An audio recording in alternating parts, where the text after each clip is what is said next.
All right, well, for all those of us who've ever looked back on our high school years and wondered, I wonder what that person is doing now that I sat with beside in social studies class, this next segment is going to be such an inspiration. The two people standing beside me have not seen each other until this morning in, what, 30 years? 30 years. Since 79 grad night. Grad night. Yeah. Unbelievable. So here to talk to us about a huge, huge homecoming. This is Brian Hassett, who's sort of the brainchild and organizer behind the whole thing.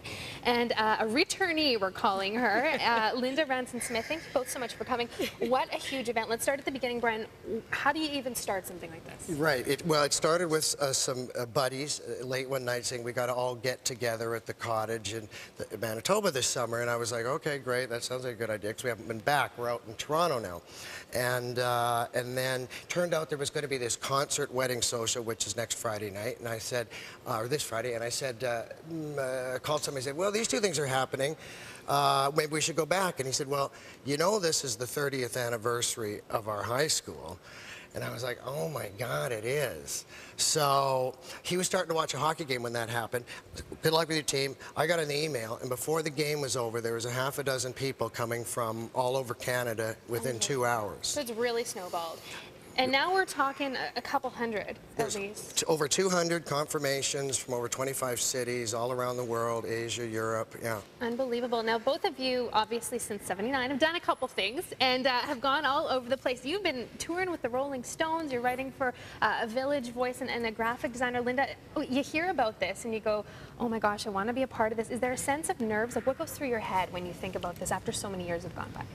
Well, I wondered if we were ever going to do this. And then Brian found me. My girlfriend Susan, we've been friends since kindergarten, put him on to connected us, and we've been emailing. I didn't know Brian that well in high school. I knew he was like the high school icon. And Brian's loving that title, by the way, this morning. He was. Can we put that under my name? We've had a lot of laughs. And it turns out we live a couple of blocks from each other. We're in the same town in Ontario, haven't spoken in 30 years, find each other, and are in the same town. So you can sense the excitement, obviously, in the two of them, but stories like this literally coming from everyone going, oh my gosh, we're reconnecting. Is there a sense of, what about Winnipeg stays with you? Because we always, you know, when you always want what you don't have, right? So you hear Winnipeggers going, oh, I want to go to Toronto to shop, I want to do this, I want to do that. Now you see all these people spanning out over Canada, the US, all over the place. What is it about Winnipeg that's sort of stayed with you? Well, I feel it's my roots, and I still feel like a Pegger at heart. It never leaves you. And I love coming back home. I do have a lot of family here, and for my kids, they love coming here too. It's so busy back in Toronto, and this is such a wonderful pace here. And to see all these guys, like tonight is the biggest event, and we're really like, I can't imagine what it's going to be like. You can leave Winnipeg, but Winnipeg will never leave you. And why is it for you to feel that way? It's the training. It's the human training. As I say, I left here with a PhD in BS. You know, that's the quote of the day. I think we've just found the quote of the day. And you know, the bonding that happens by staying in people's homes as opposed to the hectic pace in other big cities.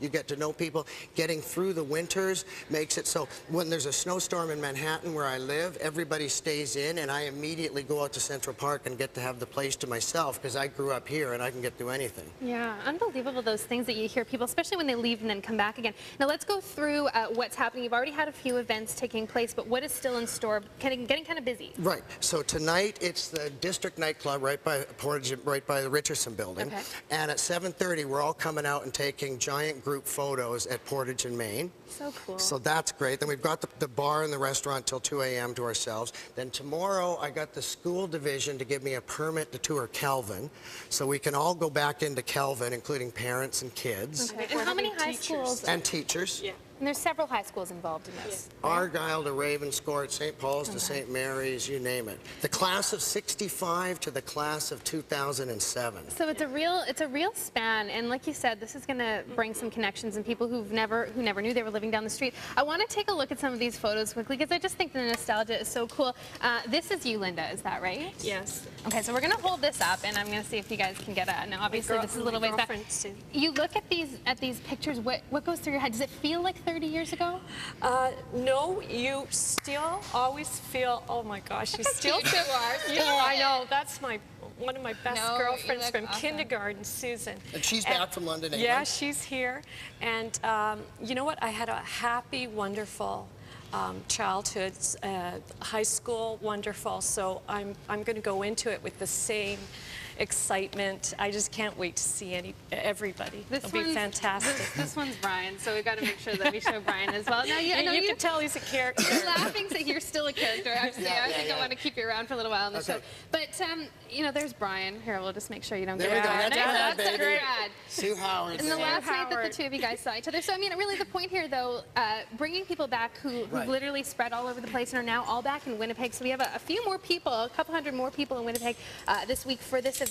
Yeah. I want to congratulate the both of you. Do you think this is going to become something that now you're going to kick off for Yeah, a few yeah. years in a row? People here have already said that they've been collecting the email addresses of friends they hadn't seen and lost touch with, and there's a bunch of people that come back once a year, and so they're not, you know, in the summer to see family, and so now these people said we're going to have a 31st next summer, so Wow. it's Yeah. already happening that way. Okay, so for folks who are still wanting to get more information, breakfasttelevision.ca will have the link to Brian's website, brianhassett.com, and you can find out the rest of the week's events and what's going on. A big congratulations to you. I Thank hope it you. inspires more people to sort of get back in touch with everyone. Enjoy your time. Thank I'm you, sure you're going to Heather. have Yeah, quite do a party. it. It's worth it. You'll love it, and don't be scared. Don't be scared. Much more Breakfast Television coming up after the break. Don't go away.